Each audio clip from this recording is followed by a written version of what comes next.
Hey y'all, so I keep seeing this question about news releases, and I want to make sure that I am answering all of your questions that you have for small business owners and marketers who are looking to do a news release. And the most popular questions I'm receiving are how to put together a news release, what are the key components of a news release, when's the best time to send a news release, and I'm here to answer those all. So key components of a news release are first your headline. Your headline is your subject line. It should fit within the subject line of an email. So that means that it should be no more than 10 words, but I say if you can cut three.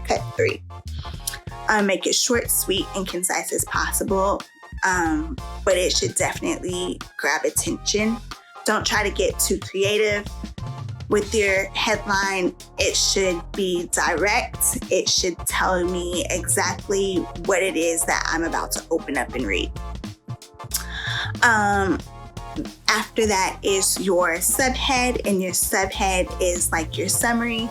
If you were to take your news release and combine it all into one sentence, what would that sentence be? That's your subhead. It should also include a dateline and a release date. So today's date, and it should always say if you want it to be held, you need to specify that. If it is available for immediate release, you should specify that.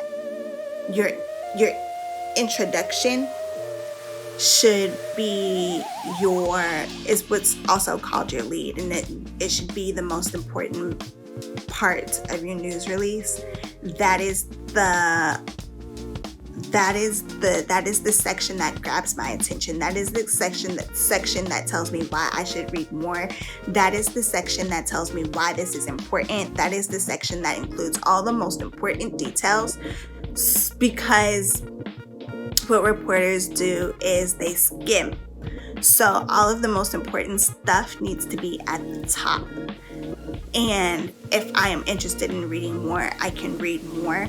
But it's definitely like an inverted triangle. All of the most important details at the top, and then the less meaty stuff as you go down. Your body should include your who, what, when, where, why, how.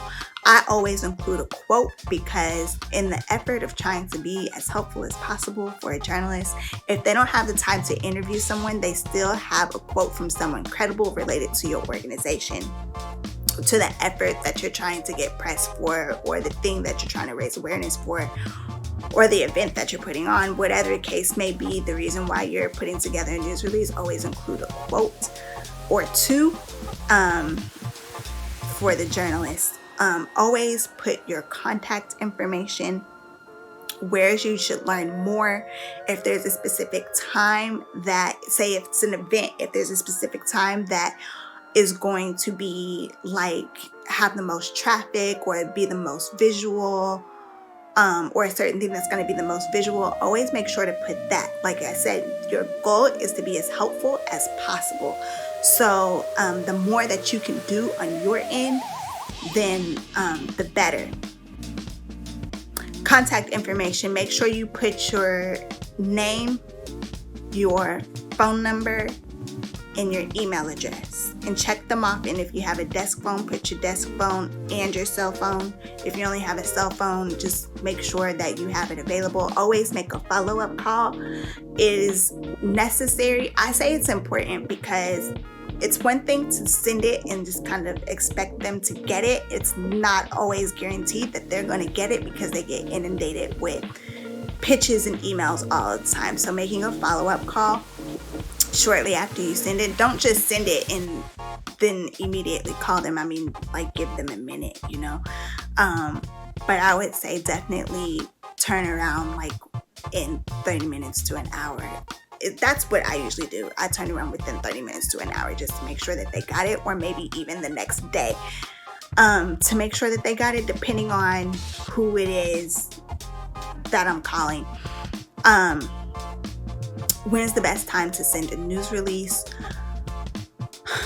Never send a news release on a Monday and never send a news release on a Friday, because Monday is like they're trying to catch up from everything that's happened over the weekend, and then Friday is like right before the weekend. So you definitely don't want to do it when everybody is like on their way out the door. It is always best to build relationships and make sure that, I mean, you can send it to a desk, or you can send it to, a general assignment editor, but it's always better to have a relationship with somebody at the outlet. That way you can kind of plug them in and make sure that they're getting the information that you're providing, and that increases the likelihood of your coverage. Be as specific as possible, as detailed as possible, and as helpful as possible. If you need a template, DM me. I have a template available that I can send you. It's free of charge. Just let me know and I'll email it to you. Hopefully that helps.